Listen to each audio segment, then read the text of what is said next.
प्रधानमंत्री नरेंद्र मोदी आज all India Myers conference का उद्घाटन करेंगे और इस दौरान पीएम मोदी भारत के महापौरों को संबोधित भी करेंगे और उसे बेहतर शहर और प्रशासन को लेकर टिप्स देंगे। बता दें कि सम्मेलन का थीम न्यू अर्बन इंडिया है।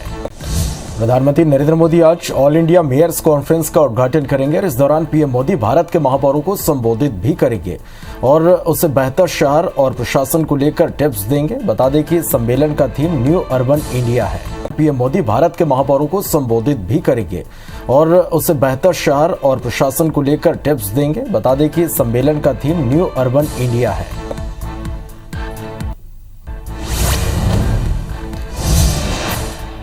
उत्तर प्रदेश में होने वाले विधानसभा चुनाव से पहले आज एक बार फिर बीजेपी के बड़े चुनावी रणनीतिकार और केंद्रीय गृह मंत्री अमित शाह यूपी के दौरे पर हैं। आज बीजेपी अपनी सहयोगी निषाद पार्टी के साथ लखनऊ में संयुक्त रैली करने जा रही है और इस रैली में अमित शाह भी शामिल होंगे।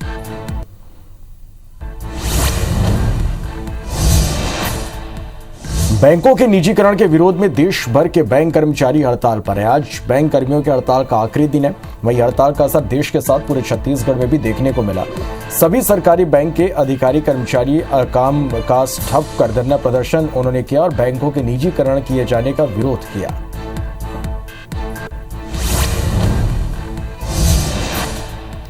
अंतर्राष्ट्रीय मुद्रा कोष के चीफ इकोनॉमिस्ट और incoming first deputy MD Gita Gopinath ने अपने एक बयान में कहा कि क्रिप्टो करेंसी पर पूरी तरह बैन लगाना मुश्किल है। इसके लिए साफ तौर पर मापदंड बनाए जाने चाहिए। गोपीनाथ ने कहा कि आने वाला बजट अकोमोडेटिव होना चाहिए।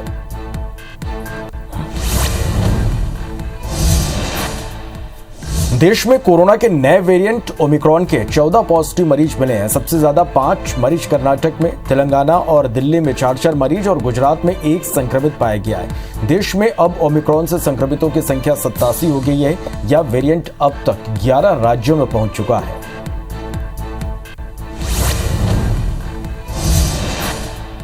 देश में वैक्सीनेशन का काम तेजी से आगे बढ़ा। देश में वैक्सीनेशन का आंकड़ा 136 करोड़ 3 लाख के पार पहुंच गया है, जिसमें 82 करोड़ 43 लाख से ज्यादा लोगों को पहला डोज और 53 करोड़ 59 लाख से ज्यादा लोगों को दोनों डोज लग चुके हैं। वहीं मध्य प्रदेश में 9 करोड़ 71 लाख और छत्तीसगढ़ में 2 करोड़ 84 लाख लोगों ने कोरोना की वैक्सीन लगवा ली है। प्रधानमंत्री नरेंद्र मोदी आज ऑल इंडिया मेयर्स कॉन्फ्रेंस का उद्घाटन उन्होंने किया। इस दौरान पीएम मोदी भारत के महापौरों को संबोधित उन्होंने किया और बेहतर शहर और प्रशासन को लेकर टिप्स दिए। बता दें कि सम्मेलन का थीम न्यू अर्बन इंडिया है।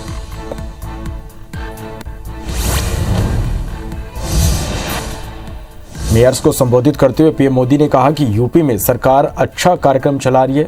वन डिस्ट्रिक्ट वन प्रोडक्ट कार्यक्रम यूपी में योगी आदित्यनाथ सरकार ने शुरू किया है और आप भी अपने शहर में इस कार्यक्रम को शुरू कर सकते हैं। जो आपके शहर का प्रोडक्ट है उसकी ब्रांडिंग करें, आपके शहर के उत्पाद के बारे में देश और दुनिया को जानकारी मिले।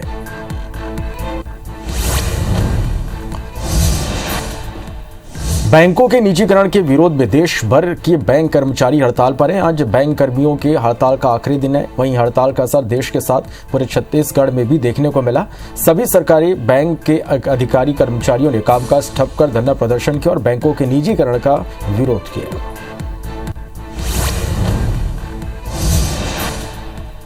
अंतर्राष्ट्रीय मुद्रा कोष के चीफ इकोनॉमिस्ट और incoming first deputy MD Gita Gopinath ने अपने एक बयान में कहा कि क्रिप्टो करेंसी पर पूरी तरह बैन लगाना मुश्किल है। इसके लिए साफ तौर पर मापदंड बनाए जाने चाहिए। गोपीनाथ ने कहा कि आने वाला बजट अकोमोडेटिव होना चाहिए।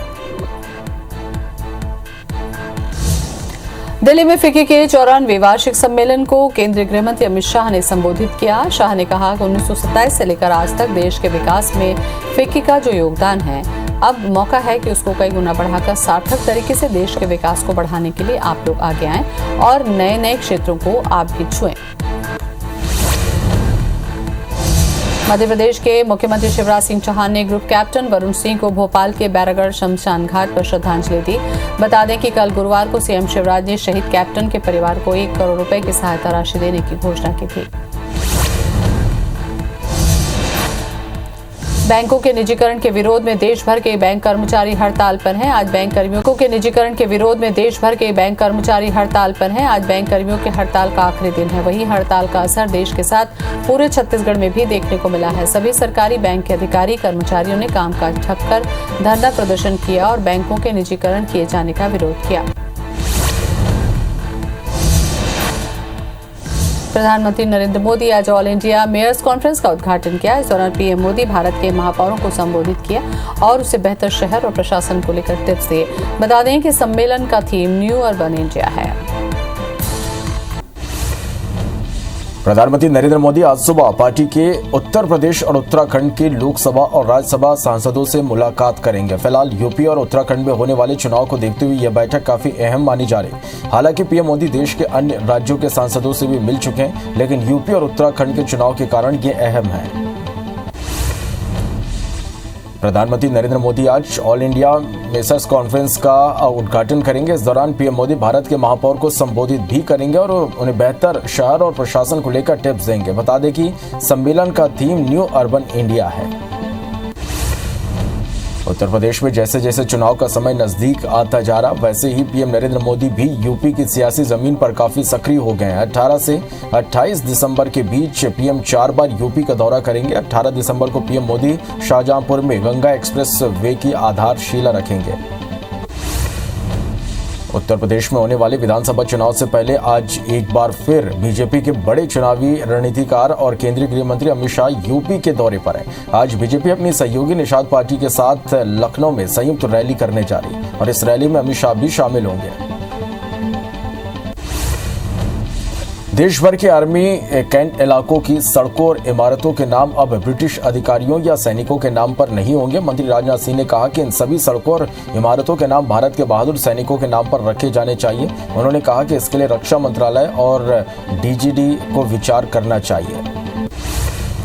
समाजवादी पार्टी के अध्यक्ष अखिलेश यादव ने गुरुवार को चाचा शिवपाल यादव से मुलाकात की। इस दौरान दोनों के बीच आगामी चुनाव को लेकर गठबंधन को लेकर बात तय हो गई। अखिलेश यादव ने मुलाकात की तस्वीर साझा करते हुए यह जानकारी दी। बता दें कि 2017 के विधानसभा चुनाव के दौरान अखिलेश यादव और शिवपाल यादव में खटास बढ़ गई थी।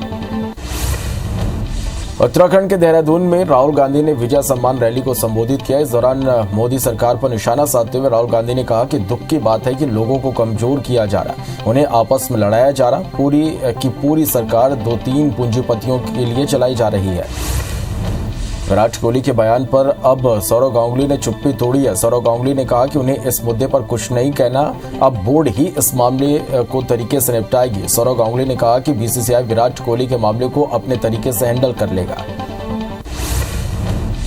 अंतर्राष्ट्रीय मुद्रा कोष की चीफ इकोनॉमिस्ट और incoming first deputy MD Gita Gopinath ने अपने एक बयान में कहा कि क्रिप्टो करेंसी पर पूरी तरह बैन लगाना मुश्किल है। इसके लिए साफ तौर पर मापदंड बनाए जाने चाहिए। गोपीनाथ ने कहा कि आने वाला बजट अकोमोडेटिव होना चाहिए। बैंकों के निजीकरण के विरोध में देश भर के बैंक कर्मचारी हड़ताल पर हैं। आज बैंक कर्मियों के हड़ताल का आखिरी दिन है। वहीं हड़ताल का असर देश के साथ साथ छत्तीसगढ़ में भी देखने को मिला। सभी सरकारी बैंक के अधिकारी कर्मचारियों ने कामकाज ठप कर धरना प्रदर्शन किया और बैंकों के निजीकरण किए जाने का विरोध किया। दुनिया भर में कोरोना के मामले बढ़ते हुए 27 करोड़ 31 लाख के पार पहुंच गए। वहीं कोरोना से मौत का आंकड़ा 53,52,000 के पार पहुंच गया। पूरी दुनिया में 24 करोड़ 52 लाख से ज्यादा मरीज कोरोना कराकर स्वस्थ हो चुके हैं। वहीं दुनिया में एक्टिव मामले 2 करोड़ 25 लाख पहुंच गए हैं। देश में कोरोना के नए वेरिएंट ओमिक्रॉन के 14 पॉजिटिव मरीज मिले हैं। सबसे ज्यादा 5 मरीज कर्नाटक में, तेलंगाना और दिल्ली में 4-4 मरीज और गुजरात में 1 संक्रमित पाया गया। देश में अब ओमिक्रॉन से संक्रमितों की संख्या 87 हो गई है। वेरिएंट अब तक 11 राज्यों में पहुंच चुका है। देश में वैक्सीनेशन का काम तेजी से आगे बढ़ रहा है। देश में वैक्सीनेशन का आंकड़ा 136 करोड़ 3 लाख के पार पहुंच गया, जिसमें 82 करोड़ 43 लाख से ज्यादा लोगों को पहला डोज और 53 करोड़ 59 लाख से ज्यादा लोगों को दोनों डोज लग चुके हैं। वहीं मध्य प्रदेश में 9 करोड़ 71 लाख और छत्तीसगढ़ में 2 करोड़ 84 लाख लोगों ने कोरोना की वैक्सीन लगवा ली है। मध्य प्रदेश की राजधानी भोपाल में आज शहीद ग्रुप कैप्टन वरुण सिंह को अंतिम विदाई दी जाएगी। आज राजकीय सम्मान के साथ कैप्टन वरुण सिंह का अंतिम संस्कार किया जाएगा। उनकी पार्थिव देह कल गुरुवार को राजधानी पहुंची, जिसके बाद सीएम शिवराज सिंह ने आम लोगों के साथ ही आम लोगों ने भी श्रद्धांजलि दी। सीएम भूपेश बघेल आज बीर गांव में चुनावी दौरा करेंगे। इस दौरान मुख्यमंत्री 2 सभाओं को संबोधित करेंगे, साथ ही रोड शो भी करेंगे। बता दें कि 20 दिसंबर को बीर गांव में नगरीय निकाय चुनाव होने वाले हैं।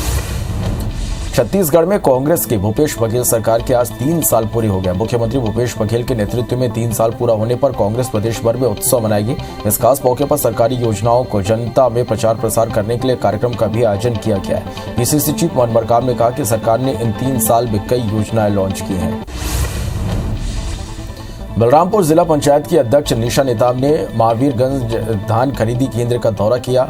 चौपाल लगाकर ग्रामीणों और किसानों के साथ चर्चा की और उनकी परेशानी सुनकर निराकरण करने के लिए अधिकारियों को निर्देश भी दिए।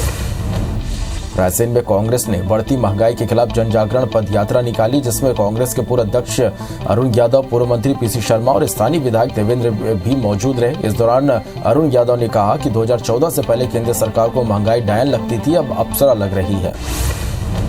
मनेंद्रगढ़ नगर पालिका में बीजेपी ने भ्रष्टाचार के विरोध में सभा आयोजित की। सभा के बाद मनेंद्रगढ़ के पूर्व विधायक और बीजेपी किसान मोर्चा के प्रदेश अध्यक्ष श्याम बिहारी जायसवाल के नेतृत्व में कार्यकर्ताओं ने नगर पालिका कार्यालय का घेराव किया। इस दौरान पुलिस और कार्यकर्ताओं के बीच झूमा झटकी भी हुई। खंडवा में भारतीय किसान संघ के बैनर तले क्षेत्र के किसानों ने खाद, पानी और बिजली को लेकर प्रदर्शन किया। शहर की पुरानी अनाज मंडी में बड़ी संख्या में किसान इकट्ठा हुए, जहां से शहर के मुख्य चौराहों से होते हुए रैली लेकर किसान कलेक्ट्रेट कार्यालय पहुंचे और सरकार के खिलाफ नारेबाजी की। बैंकों के निजीकरण के विरोध में महासमुंद में भी सरकारी बैंक कर्मी हड़ताल पर रहे। जानकारी के मुताबिक आज भी कर्मचारी हड़ताल पर रहेंगे। ऐसे में करीब 50 करोड़ का लेन देन प्रभावित हो सकता है। वहीं बैंक बंद होने से लोगों को भी परेशानी हो रही है। उज्जैन में बीमा राशि की मांग को लेकर भारतीय किसान संघ के पदाधिकारियों ने कलेक्ट्रेट के बाहर धरना दिया। किसानों की मांग है कि खराब हुए फसल की रिपोर्ट बीमा कंपनी को दी जाए और उन्हें जल्द से जल्द मुआवजा मिले। पदाधिकारियों के मुताबिक करीब 1000 करोड़ से अधिक बीमा राशि का अब तक भुगतान नहीं किया गया है। सरगुजा में लिपिक की मौत का मामला तूल पकड़ता जा रहा है। लिपिक संघ ने जिला शिक्षा अधिकारी को ज्ञापन सौंपकर दोषी प्रभारी प्राचार्य को निलंबित करने के साथ ही विभागीय जांच करने की मांग की। इधर मामले की गंभीरता को देखते हुए जिला प्रशासन ने 1 सप्ताह के भीतर जांच कर रिपोर्ट देने के निर्देश दिए हैं। कांकेर में मसीह समुदाय के लोग सैकड़ों की संख्या में रैली निकालकर कलेक्ट्रेट पहुंचे। समुदाय के लोगों की मांग है कि उन्हें अंतिम संस्कार के लिए सरकार जमीन आवंटित करे। शमशान घाट नहीं होने की वजह से अंतिम संस्कार के लिए समुदाय को भटकना पड़ता है। शाहजहांपुर के पॉलिटेक्निक कॉलेज में ईवीएम मशीन रखने को लेकर एनएसयूआई के कार्यकर्ताओं ने जमकर हंगामा किया और नारेबाजी करते हुए प्राचार्य कक्ष का घेराव कर दिया। कार्यकर्ताओं के मुताबिक पॉलिटेक्निक कॉलेज का उपयोग चुनाव संबंधी कार्यों में किया जाता है, जिससे पढ़ाई प्रभावित होती है। सरगुजा के सीतापुर में सहायक शिक्षकों के अनिश्चितकालीन हड़ताल की वजह से नौनिहालों की पढ़ाई प्रभावित हो रही है। यहाँ कई विद्यालयों में तो तालाबंदी की स्थिति बनी हुई है, तो कई विद्यालयों में मध्याह्न भोजन के रसोइये के भरोसे स्कूल खुल रहे हैं। जांजगीर चांपा में पिछले साल हुई धान खरीदी में बड़ा शॉर्टेज आया। मिलान के बाद 131 केंद्रों में 43,000 क्विंटल धान का शॉर्टेज मिला, जिसमें से 9 केंद्र में तो 2.5 से 4%। सरगुजा के कतकालों में 3 साल पहले घोषणा के बाद भी अब तक सड़क का निर्माण नहीं हो सका है। सरपंच के मुताबिक 3 साल पहले पंचायत मंत्री टीएस सिंहदेव ने श्रमदान कर इस क्षेत्र को मुख्यमंत्री सड़क योजना से जोड़ा था, लेकिन योजना अधर में लटकी हुई है। टीकमगढ़ में सरकार ने गौवंश को सुरक्षित स्थान पर रखने के लिए गौशालाओं का निर्माण कराया, लेकिन जिला प्रशासन और नगर पालिका की लापरवाही से आवारा गौवंश को गौशालाओं तक नहीं पहुंचाया जा सका है, जिसके चलते सड़क पर घूम रहे गौवंश से आए दिन शहर की प्रमुख सड़कों पर हादसे होते हैं।